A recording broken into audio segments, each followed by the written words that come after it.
Okay, so agenda for today is we have, I am so excited because you had the challenge from Chuck that was just horrible. So I'm really excited to see what you guys did with that. And I see lots of people have checked in. So that's what we'll do first is kind of what you've done and how the challenge is going.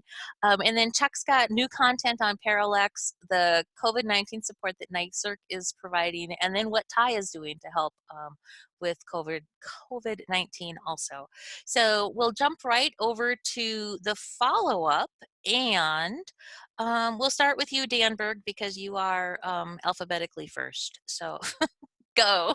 What have you done? What did you, how did the robot tuning go? And what have you implemented, and any questions?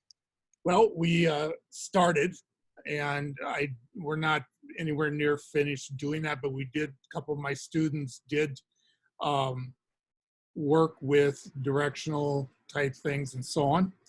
And we'll pick this up again. I'm gonna try and do some things remotely with them regarding this and kind of have them do some research on some of the sites that I will provide to them from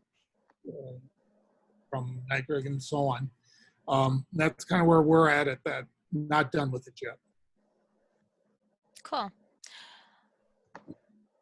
All right. And so in the challenge, you just did a little work on the challenge and you're not done. And you like everything. And you like the robot. Absolutely. It's definitely like the robot. The students, and I think I had mentioned this last time we were together, it's a great starting place for my student, especially those who have never done anything like this before. They enjoyed using the robot. They learned a lot of things, and they were able to take that then. Of course, we advanced further to the point where they're making their own robots using raw materials, and they were able to take some of the experience that they had with programming or whatever, or with the electrical, and apply that to their next project or their next two projects or whatever. So it was definitely an asset in my classroom. That's exciting to hear. And actually, I mean, being able to, and that's really what we want, is that transfer of knowledge and skill to be able to move on like that. So I'm glad that they were successful for you. All right, Kayla. Hi, first of all, I apologize for the barking dogs in the background because I think somebody just came home and they're going like bananas. So. Somebody was sharing how they were on a webinar and a dog barked, and then pretty soon everybody's dog was barking on everybody, and they had to mute it. So I just figure it's the new normal. Okay. So I didn't really know how to tune it without using a screwdriver because that's what I did when we had the actual training. So I did a little bit of research, and the NYSERC had a lesson on tuning maneuvers. So I kind of just followed that. My robot's at school, so I haven't been able to go back and get that. But I would think that using like a ruler or some type of string with the kids to help them kind of problem solve or figure out how they would find how much one rotation goes. So that was with the challenge. With what I've implemented, we were supposed to start our microbit unit like this week into the next week or two. So that we haven't done yet. I know there's a lot of resources online and they can use that digital make code to work on it, but I don't know how engaging that will be for them when they can't actually physically see the microbit.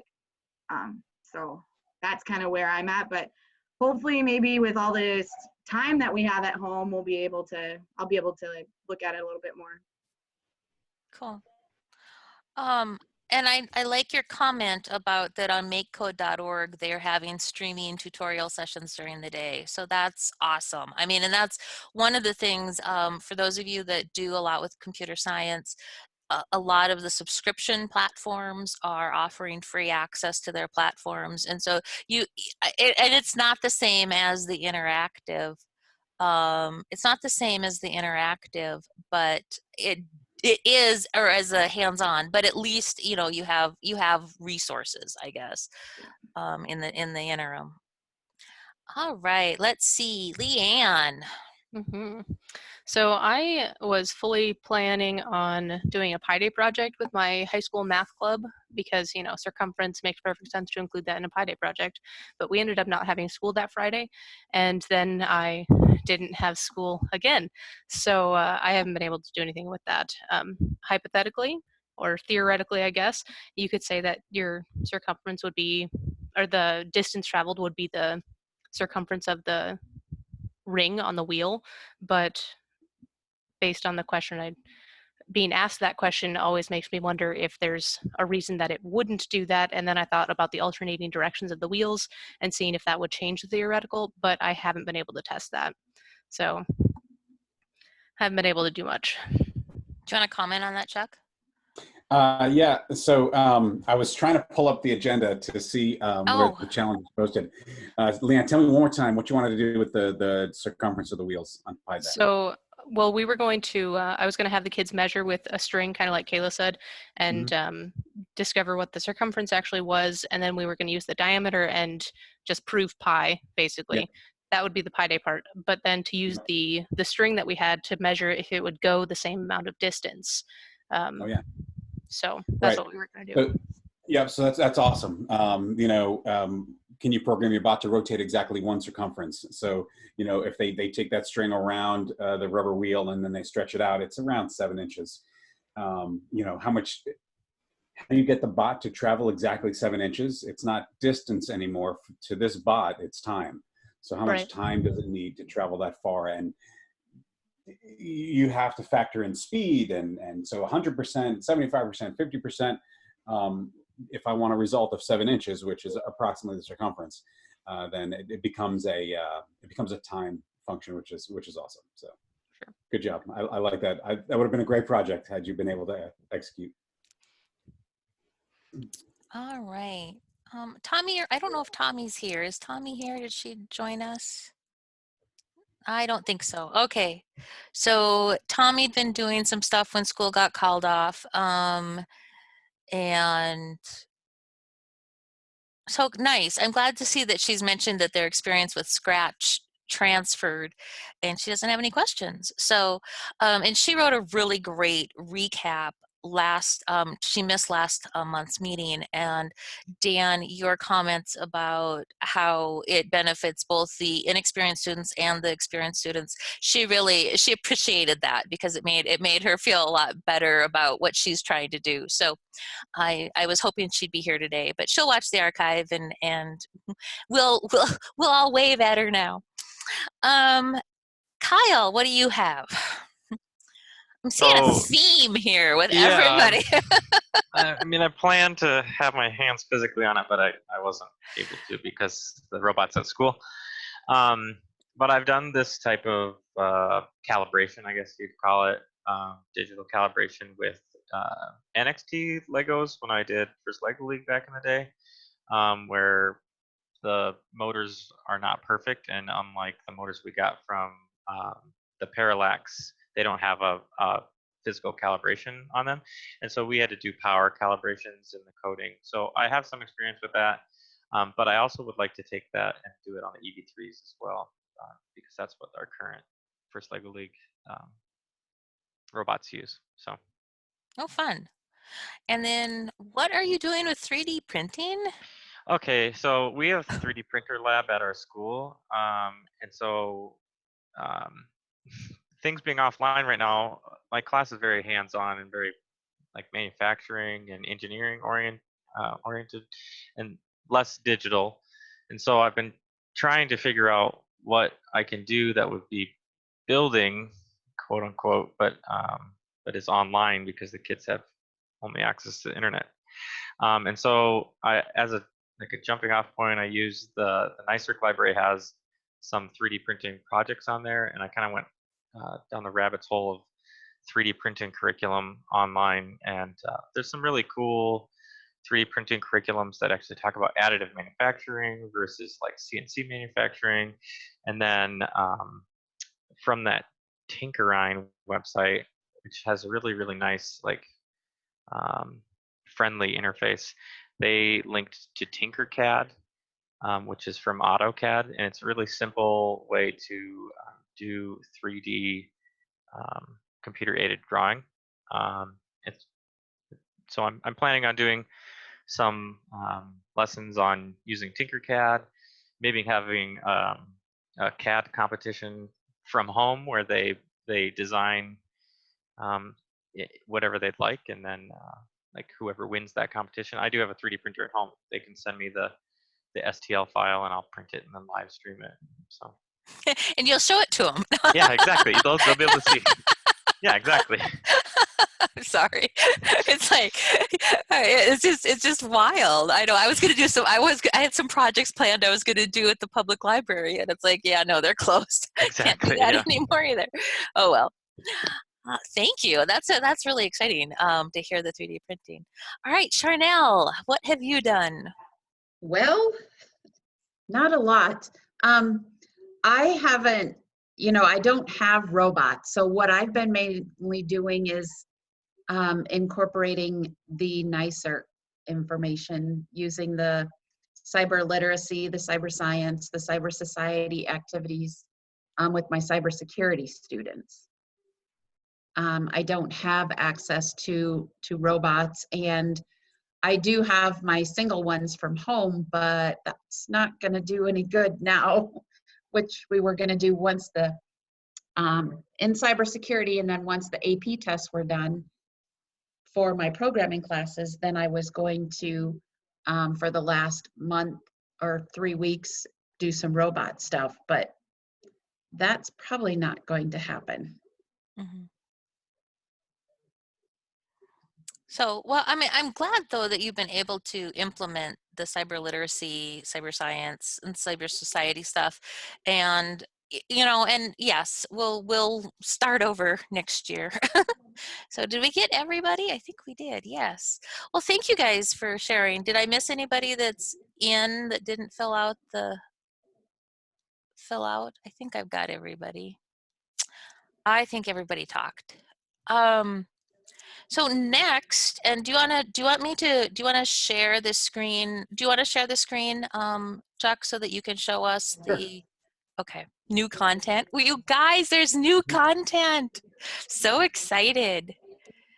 That's this one right here. Okay, so NYSERC homepage. Let's talk about the new content.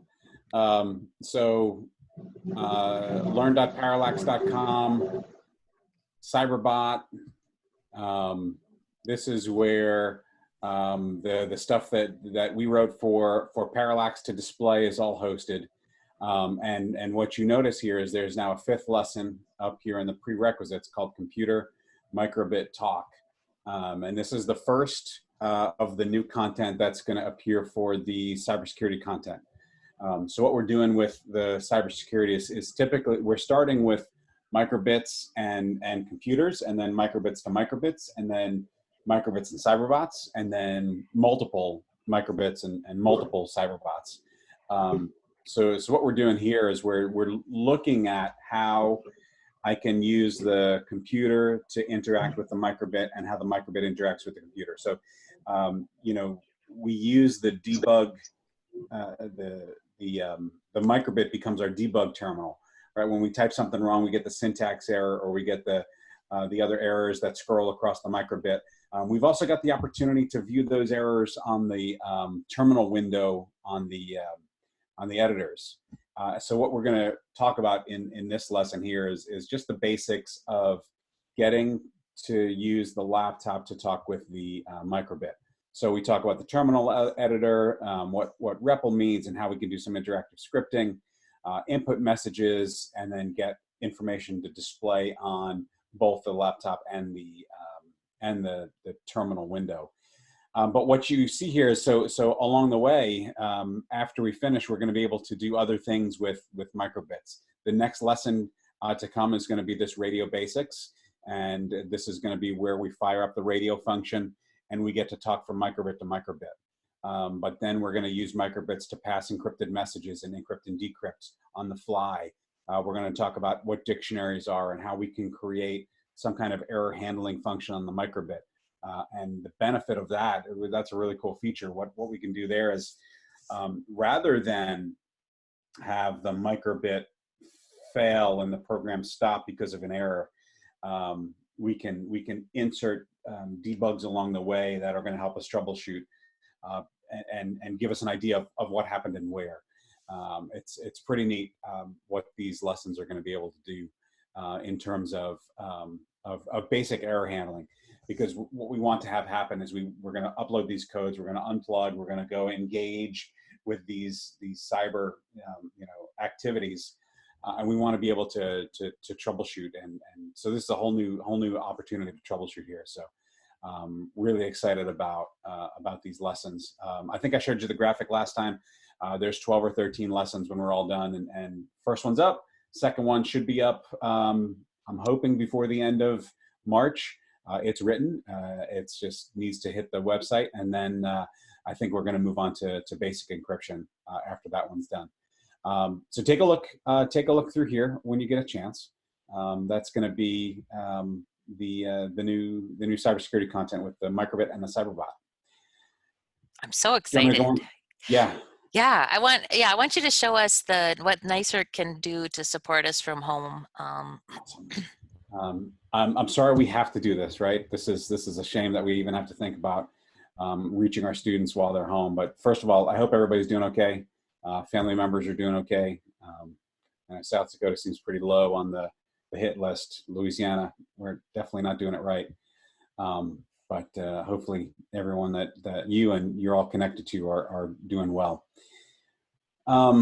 So we go to the NYSERC homepage, we scroll down. These are our latest blog posts, and this is the one that's being updated daily. So we call it NYSERC at Home. And this is where we're posting content in front of the Canvas password wall. So you'll see a lot of Canvas content here, maybe some that you haven't seen yet.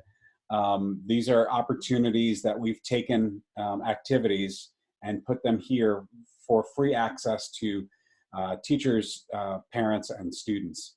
We're trying to sort them into grade level or just generic activities that we can work through. We've also got some content from one of our community partners, Palo Alto Networks. They've got some elementary, middle school, and down here some high school content, which I'd encourage you to take a look at as well. But what we're doing here is we're giving you the opportunity to engage in some of our content. If you want to assign it, if you want to suggest it. Here's, for example, this is a capture the flag activity that's running all week.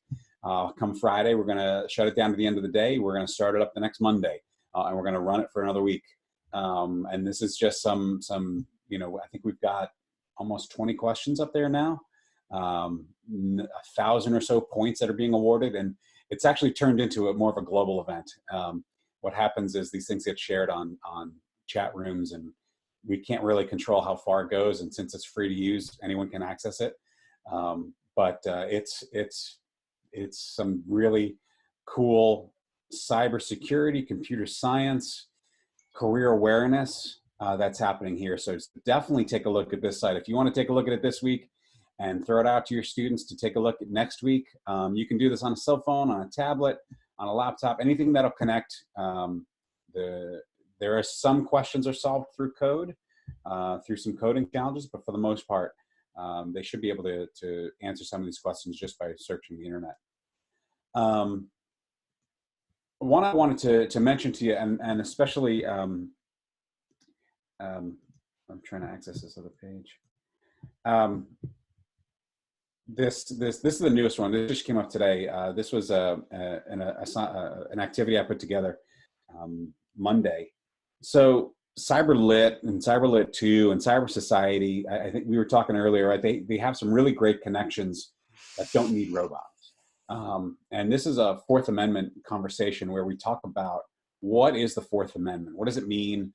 What does it mean in this new connected domain? To just give this to students, they wouldn't know what to do with it. So I took an hour and made a video to walk students through this activity, walk teachers through the activity. Whoever wants to watch it, parents can read it. And that's actually divided into 3 parts. So if I look at the link for this Fourth Amendment activity, part 1 is just a basic understanding of what the Fourth Amendment is, and it's broken down into a couple of different activities. Part 2 is going to go into some current case law, and we're going to look at some current events on cybersecurity and privacy. And then part 3, they're going to kind of research what's next for cybersecurity and the Fourth Amendment. How is it going to adapt to current and evolving technology? So there's some video support here. I don't want to say I'm going to teach this lesson, but I'm going to take whoever views it and whoever has access to this content through step by step, kind of what the expectations are of the content. The other thing is there's a Google folder that contains everything that you would need to run that. The video is here, as well as the individual worksheets that I would assign when I was in the classroom. So here would be my teacher master notes, and here would be my homework assignment. And there are no answers in these documents.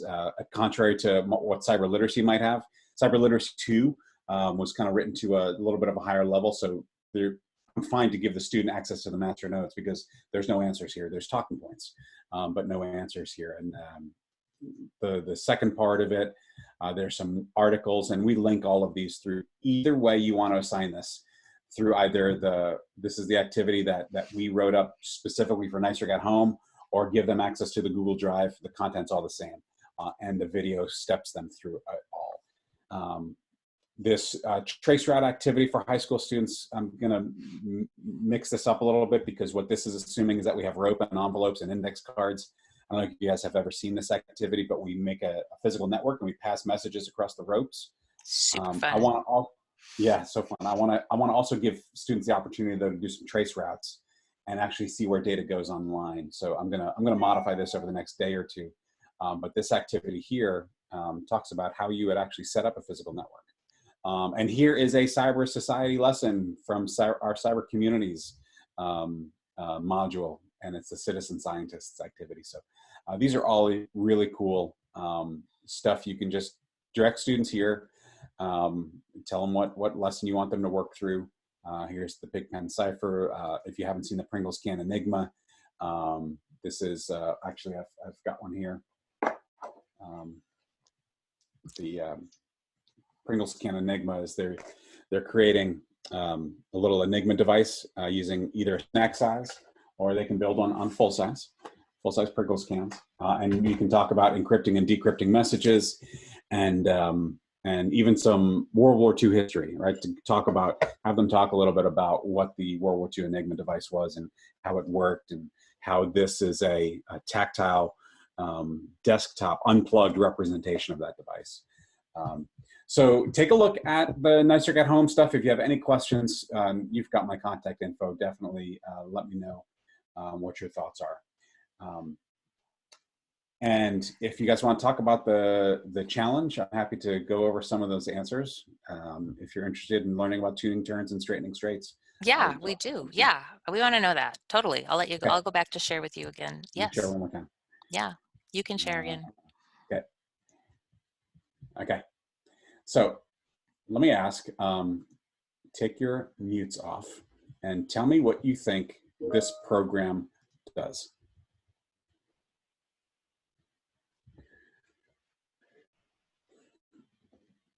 Let me rephrase that. If I run this program on my bot and I let it run, what is it gonna end up doing? Is it gonna be stopped? Is it gonna be moving? What do you think this program results in? So if it's been a while. Stop, move forward, stop, move forward, stop. Okay. So move forward, stop, right? I see some kind of motion going on here. I see some kind of motion stopping here. If I asked you how long do you think that was going to happen, how long would you say it was going to move and then stop? It's going to move forward for half a second and then stop and then move forward for half a second.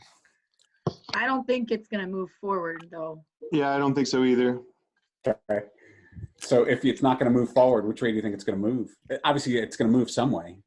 Yeah. Or is it just going to go right and stop? I think it might just go right into stop. Okay. So the thing I love about Python, right, is the white space and the indentations, and when it comes out of indentation, and how does it get out of the loop? Bottom line, what this program is going to do, it's going to run in a circle forever. It's just going to twist and twist and twist and twist and twist. Which way? So it's 18, it's going to move 100%, which means clockwise full speed. 19, 100% means clockwise full speed. So it's probably going to spin to the left forever. And the reason why is because it's going to be stuck in this while true loop. There's no reason for this bot to ever leave the while true loop. So doesn't care about sleep 500, right? All that means is it's going to do this for a half a second, and then it's going to go back and do this for a half a second, and then it's going to go back and do this for half a second. Why does it never get here? And it has to do with white space. Why is it never going to get to these two lines? Because it's in the loop. Because these two lines are not in the loop. Correct. Right. Now, what is this bot going to do if I let it sit? This bot will turn for a half second, then stop, then will turn for a half second, then stop, then will turn for half. So this one's going to continue to turn forever, but at least it will see the stop here. The reason this program never saw the stop is because it was outside of the loop. Now, this isn't the answer to the question. This is just, I'm getting you set up for it. So here's one scenario, right? This bot's going to turn forever. What is this bot going to do? I almost gave it away with where my cursor was. Any idea what this bot might do? So WL stands for wheel left and wheel right, right? I'm assigning values, and then I enter my loop, and I use those values. But what do I do to them? One's positive, one's negative. So what is this bot going to do if I leave it alone? Move forward. Are they just going from side to side? So this bot, it's going to run 18, WL is a positive 100. It's going to run 19, WR, it's going to do a negative 100. So here I have one wheel going clockwise, the other going counterclockwise. This bot's going to roll forward forever. So I can use variables and send them down into my function. In this case, why is this easier for beginning students to understand that this bot's going to go forwards? Because if I send positive 100s, I want my bot to go forwards, right? I have to flip it down here because these are two separate axles on the same axis, right? How do I get a bot to go forward? I don't just roll the wheels the same direction. One's going clockwise, the other's going counterclockwise. I've got to flip the direction.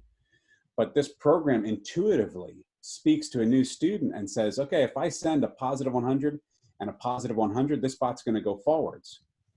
What's this bot going to do? Go backwards, right? What's this bot going to do? It's going to turn. Stay. Right? As is this one. So this is a more intuitively approachable program because I'm going to flip it down here in the, in the abstract. Up here, in lines 3 and 4, I'm going to set my variables, and it's going to be able to go forward. Now, how do I straighten my turns? If I have a bot that's curving to the left or curving to the right, the screwdriver is only used in this case. What is this bot going to do? Depends on if it's calibrated. If it's calibrated, right, what's it supposed to do? Nothing. Nothing. It's supposed to stop. That's when we use the screwdriver. We only use the screwdriver to make the wheels stop when the value is 0. Any other time, if I have any other value in here, the wheels are supposed to turn. So I don't use a screwdriver to adjust it. But how do I adjust for a bot that's curving one direction or the other? Changes time. I have to come in here and start adjusting with numbers. Keep in mind, you can't go higher than 100. So it's just plug and chug. It's guess and check. It's trial and error, right? Plug it in, give it a try. If it doesn't work, keep adjusting. Keep adjusting. Eventually, you're going to find that maybe 75 and 100 make the bot track perfectly straight. Is this bot going to track perfectly straight? Probably not. There's going to be separate numbers for reverse, but it's just trial and error to figure out how to tune the turns. So we did this with Bobots, or we do this with Arduinos, or we do this with microbits. It's guess and check every time. That's the only way to do it. And you're right. When you mentioned it before, these are cheap servos, right? They're imported, and we try and keep costs down as much as possible. The servers are not reliable, one compared to the next. So we have to adjust them individually. And the adjustments, once they're centered, is digital. So we have to come in here and adjust with numbers. How do we tune our turns? So if I want my bot to turn, right, I'm going to do this. We tune our turns with the sleep function. That's the only way to do it. If I want to make a 90-degree turn, it's probably somewhere around a quarter of a second or a half a second. To tune my turns to make 90s, maybe if it's, let's just suggest it takes half a second to make a 90-degree turn. How do I make a 45-degree turn? What's cool about this is it's totally linear. If it takes 500 milliseconds to make a 90-degree turn, 250 is going to be my 45-degree turn. What's a 360 going to be? Well, that's 4 rights, right? So that'd be 500 times 4, that'd be 2,000. Now these numbers are totally exaggerated, but once you find that number, it's totally linear afterwards. It's really neat. So there is a lesson in cyber literacy called tuning turns and straightening straights, or tuning maneuvers, and similar conversations are happening in there. But that's it. That's the solution. So, questions on that? If you haven't used variables in your functions, it's a really cool way to kind of store values up top and then use them down below. Take a look at those. We cover those in the Parallax content as well. They talk about variables. I think down in these 3 activities down here at the bottom. That's where I was heading with it. So sorry if I frustrated anybody, but I really love being able to lay a piece of tape down straight and expect them to follow that line. And then let's make one in a curve and figure out how to follow that line. So once they start figuring that stuff out, I mean, the challenges you can put for students to accomplish are just endless. It's really great opportunity. So that was it. That was fun. Thank you. At least I thought it was fun. So this really wraps up the webinar series for you guys. The last thing I wanted to share with you was what we are doing at TIE. We are providing transition to online learning resources, and so if you guys are looking for resources for anything really, but moving your content online or finding support for content. So we have lots of stuff for curating and sharing. If you don't have an LMS, we're offering webinars on Google Classroom and Microsoft Teams. We have curated together free content. And so this is all the stuff that, like I think it was Kayla, you mentioned that the Microsoft MakeCode is offering the streaming. Lots of vendors are offering free resources in different content areas. And so for computer science, we've been pulling together those resources as we come across them. And so there are a number of different things. Code.org is doing some really cool things right now during this time. CMU CS Academy is available. BoxCAD is doing some cool stuff, and so that might really support your 3D printing, Kyle. The computer science teachers have some really cool stuff. and there's some video lessons, and so just lots of different things. Code.org Code Break, they are offering webcasts to teach kids coding at home. So just lots of things, and this will be something we continually add to as more resources are provided. And then also, if you do not, if you want to come hang out with us some more, we are doing webinars on many of these things. And so on the help tab, you have lots of different webinars scheduled to do things like um, tomorrow morning I'm doing the state library resources and some other ebooks and audiobooks, but we have introduction to Google Classroom, introduction to Teams. So any of that kind of stuff, if you guys have questions, let us know and we can add. We can add webinars, and we also will be happy to offer other webinars, because like the Zoom ones have been really popular. Flipgrid has been really popular. So lots of good stuff. So that is on there. Feel free to share that with your colleagues. And for you guys, Chuck wants to talk again, so I'll let him do that in a second. But if you've attended all 3 webinars, feel free to register at USF for the graduate credit, and let me know that you've done so I can record your grade. You have until April 30th to do this, and so but I would do it sooner rather than later, because if you're like me, you'll forget. So Chuck, take it away. Sure. Just one more thing. It's a little off topic, but our NYSERC at home stuff, you know, we want to provide resources that are useful for you at this time. If there's something that we can do to provide that you're not getting from us or another partner, we'd love to know. Is there anything in particular that you guys are looking for that would make you know, your ability to reach out to your students any easier at this point? Anyone have any thoughts that, you know, they said, boy, it'd be nice if I had this? One of the things that I've heard this week from a couple of different computer science teachers is the fact that they are dealing with, you know, like a 50-50, you know, they got 50% of their kids that have devices and connectivity, and then the other half, they don't have devices or connectivity. And so they're like, how do I teach computer science if they don't have a device or internet?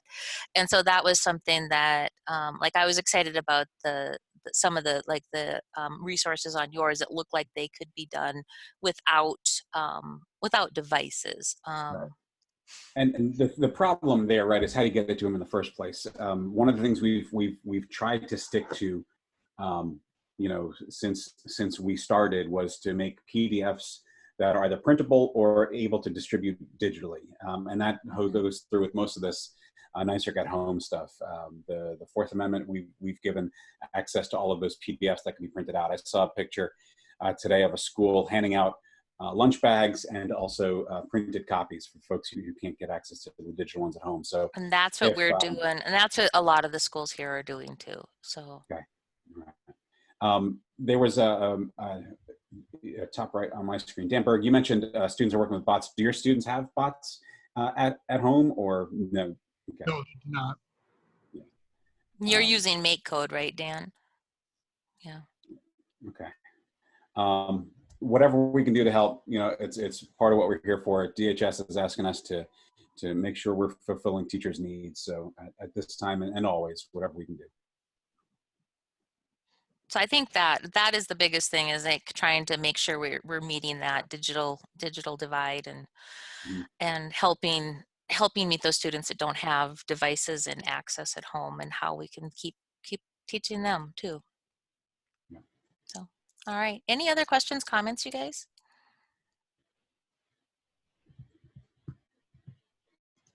Okay.